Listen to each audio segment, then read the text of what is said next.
You know, we have this rather peculiar idea in our culture that helping others is always the right thing to do.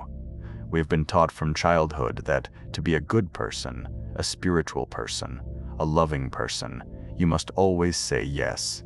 You must always give. You must always be available. And if you hesitate, if you pause, if you dare to set a boundary, well then something must be wrong with you. You must be selfish. You must be unkind. But what if I told you that this entire notion is backwards? What if the compulsive need to help everyone, to fix everyone, to rescue everyone, is not actually love at all, but a form of interference? A way of disrupting the very lessons that life is trying to teach? Think about it. When you continually rescue someone from the consequences of their own actions, what are you really doing? You are not helping them. You are keeping them trapped. You are preventing them from learning. You are standing between them and the wisdom that only comes through experience. Now, I'm not suggesting we become cold or indifferent. That would be another extreme, wouldn't it? The question is not whether we should care. The question is how we care. And more importantly, who we choose to pour our energy into. Because you see, there are certain types of people who will drain you dry. They will take and take and take. And no matter how much you give, it will never be enough. And the tragedy is not that they are taking. The tragedy is that you are preventing them from growing. Let me share with you 7 types of people that you must learn to recognize. Not so that you can judge them or condemn them, but so that you can protect your own energy and allow them to face the very experiences they need to wake up. Number 1. The chronically lazy. There is a difference, you see, between someone who is struggling and someone who has simply given up. The person who is struggling will take your help and use it as a stepping stone. But the chronically lazy person, they will use your help as a hammock. They have made a decision, whether consciously or not, that life is too difficult and someone else should carry their weight. And the moment you step in to help them, you become that someone else. You become the person they depend on, not because they cannot do things themselves, but because they have discovered that someone will always do it for them. Now, watch what happens in nature. A bird does not bring food to a chick that refuses to open its mouth. A tree does not continue to nourish a branch that bears no fruit. Nature is very clear about this. If something is not producing, if something is not contributing, it is eventually cut off. Not out of cruelty, but out of wisdom. The chronically lazy person will always have an excuse. They will tell you about their difficult childhood, their bad luck, their unfair circumstances. And some of this may be true. But here is the question you must ask. What are they doing about it right now? Are they taking any steps, however small, to change their situation? Or are they simply waiting for someone to come along and fix it for them? When you help someone who refuses to help themselves, you rob them of something precious. You rob them of the satisfaction of their own accomplishment. You rob them of the strength that comes from overcoming difficulty. You rob them of the very thing they need most, which is the discovery that they are capable. Some of you have been carrying people for years. You pay their bills. You solve their problems. You clean up their messes. And every time you do it, you tell yourself you are being kind. But what if your kindness is actually keeping them weak? What if your help is the very thing preventing them from standing on their own feet? The lazy person needs to feel hunger. They need to feel discomfort. They need to experience the natural consequences of their choices. Because it is only when the pain of staying the same becomes greater than the pain of change that they will finally move. Number 2. The perpetually ungrateful. Have you ever noticed that some people can receive an extraordinary gift and treat it as if it were nothing? You could give them your time, your money, your energy, your very heart, and they will take it without a second thought. No thank you, no acknowledgement, no appreciation whatsoever. This is not an accident. This is a character issue. Gratitude is not just good manners. Gratitude is the sign of a person who recognizes they are part of something larger than themselves. A grateful person understands that every blessing, every gift, every kindness is not owed to them, but given freely. And when you understand this, you treat gifts with reverence. But the ungrateful person, they believe the world owes them. They believe your help is their right, and the more you give to them, the more entitled they become. It's a strange paradox, isn't it? The more you pour into them, the less they appreciate it. I once knew a man who helped a friend pay his rent for 6 months straight. Month after month, he sacrificed his own comfort to make sure this friend had a roof over his head. And do you know how the friend responded? He complained. He complained that the apartment was too small. He complained that the neighborhood was not nice enough.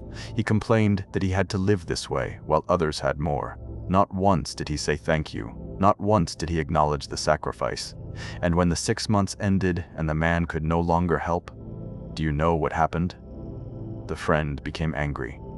He felt betrayed, as if the help he received was not a gift, but a debt that was now being unfairly called in. This is the nature of the ungrateful. They do not see kindness, they see weakness. They do not see generosity, they see opportunity. And they will take and take and take until there is nothing left of you. When you help an ungrateful person, you are not sowing seeds. You are throwing them into a bottomless pit, and no matter how much you throw, the pit will never be filled. Number 3, the arrogant and self-righteous. There are people who do not want your help. They want your validation. They do not want your wisdom. They want you to confirm what they already believe. And if you dare to offer anything that challenges their view of themselves, they will reject you entirely. The arrogant person is not suffering from a lack of knowledge. They are suffering from an excess of pride. They believe they already know. They believe their way is the right way, and anyone who suggests otherwise is simply wrong. Now, pride is a curious thing. It masquerades as confidence, but it is actually fear. The arrogant person is terrified of being wrong because their entire identity is built on being right. If they admit they don't know something, if they acknowledge they need help, their whole sense of self begins to crumble. And so they double down. They defend. They argue. They reject. You cannot help a person like this, not because they are beyond help, but because they do not believe they need it. And until they come to that realization themselves, anything you offer will be wasted. Jesus walked away from people like this. He did not chase them. He did not beg them to listen. He simply said what needed to be said and moved on, because he understood something very important. You cannot force wisdom on someone who is committed to their own foolishness. The arrogant person must fall. They must experience the consequences of their pride. They must hit the ground hard enough that they finally look up and realize they do not have all the answers. And only then, when they are humbled, when they are broken, will they be ready to receive help. Number 4, the habitually wicked. Now, I want to be very careful here because we live in a time when people do not like to use words like wicked or evil. We prefer softer language. We say someone is troubled or misunderstood, but there are people in this world who are not confused. They know exactly what they are doing, and they do it anyway. The wicked person is not someone who makes a mistake. We all make mistakes. The wicked person is someone who has made wickedness their way of life. They lie, they cheat, they manipulate, they harm others without remorse. And when confronted, they do not repent. They justify. When you help a wicked person, you become an accomplice. You enable their behavior. You give them the resources to continue doing harm. And let me tell you something. They will use what you give them not to change, but to go deeper into their wickedness. There is a reason why wisdom traditions across cultures warn against supporting those who do evil. It is not because we lack compassion. It is because we recognize that some people have chosen a path that leads to destruction. And if you try to pull them off that path, they will only pull you onto it with them. The wicked person does not want to be saved. They want to be empowered. They want someone to fund their schemes, to cover for their lies, to clean up their messes. And if you step into that role, you are not helping them. You are partnering with darkness. Number 5, the incurably foolish. A fool is not someone who lacks intelligence. A fool is someone who refuses to learn. They make the same mistakes over and over again. They ignore advice. They reject wisdom. They touch the hot stove repeatedly and then wonder why their hand is burned. The difference between a wise person and a fool is very simple. A wise person learns from experience. A fool does not. Now here is what makes this particularly difficult. The fool will often come to you in distress. They will be in crisis. They will be desperate, and your heart will go out to them. You will want to help. You will want to rescue them. But if you look closely at their history, you will see a pattern. This is not their first crisis. This is not the first time they have needed rescue. In fact, they have been in this exact situation multiple times before, and each time someone helped them, and each time they went right back to the same behavior that got them into trouble in the first place. The fool is like a person drowning in the ocean, who refuses to grab the life preserver you throw them. Instead, they keep thrashing and splashing and going under. And if you jump in to save them, they will pull you under too. You cannot save a fool. Only life can teach them. Only the consequences of their own actions can break through their stubbornness. And if you keep intervening, you prevent those consequences from doing their work. Number 6. The master manipulator. The manipulator is perhaps the most dangerous person on this list, because they are the hardest to recognize. They do not come to you with demands. They come with stories. They do not take from you directly. They make you want to give. The manipulator understands human nature. They know that good people want to help. They know that kind people feel guilty when they say no, and they use this knowledge like a weapon. They will tell you exactly what you need to hear. They will play on your emotions. They will make you feel special, needed, important. And before you know it, you are doing things for them that you would never do for anyone else. The manipulator is a shapeshifter. With one person, they are the victim. With another, they are the hero. They change their story depending on who they are talking to. And if you compare notes with others who have dealt with them, you will find that the stories do not match. When you help a manipulator, you are not helping a person in need. You are feeding a system. You are providing resources for them to continue their games. And the moment you stop giving, the moment you see through the act, they will turn on you. They will paint you as the villain. They will tell others how you wronged them, and they will move on to their next target. Number 7.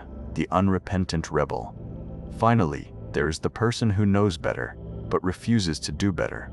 They have been taught, they have been warned, they have been corrected, but they do not care. They have made a choice to continue in their destructive path, and nothing you say or do will change their mind. The unrepentant person is not ignorant. They are defiant. They know what is right, but they prefer what is wrong. And when you try to help them, they will nod and smile and agree with everything you say. But the moment you turn your back, they return to their old ways. This is the hardest type of person to let go of, because you can see their potential. You can see what they could become if they would just change. And so you keep hoping. You keep believing that this time will be different. But it never is. The unrepentant person must want to change. And until that desire comes from within them, all the help in the world will make no difference. You cannot want their healing more than they want it. You cannot fight for their freedom harder than they fight for it. And if you try, you will exhaust yourself, while they remain exactly the same. So what do we do with all of this? Do we become cold and indifferent? Do we stop helping people altogether? No. We learn discernment. We learn to recognize the difference between someone who is struggling and someone who is stuck. We learn to distinguish between someone who needs a hand up and someone who wants a free ride. We learn to see clearly, without judgment, but also without illusion. True compassion is not enabling. True compassion sometimes means stepping back and allowing people to face the consequences of their choices. Because it is often through difficulty, through hardship, through hitting bottom, that people finally wake up. When you help the right people, you see fruit. When you pour into good soil, you see growth. But when you give to those who are not ready, who do not want to change, who will only use you and drain you, all you will see is waste. Your energy is precious. Your time is finite. Your resources are limited, and you must be wise about where you invest them. Not everyone deserves your help. And that is not cruelty. That is wisdom. So ask yourself today, who am I helping that I should let go? Who am I rescuing that needs to fall? Who am I enabling that needs to face their own consequences? And when you find the answer, have the courage to step back. not with anger, not with resentment, but with the understanding that sometimes the most loving thing you can do is allow someone to experience the full weight of their own choices. Because in the end, you cannot save anyone. You can only point the way, and whether they walk that path or not is entirely up to them. You are much more effective than you, Yarumik. After that, I say Gedanken Gateway. You can also choose to get in and on with these smart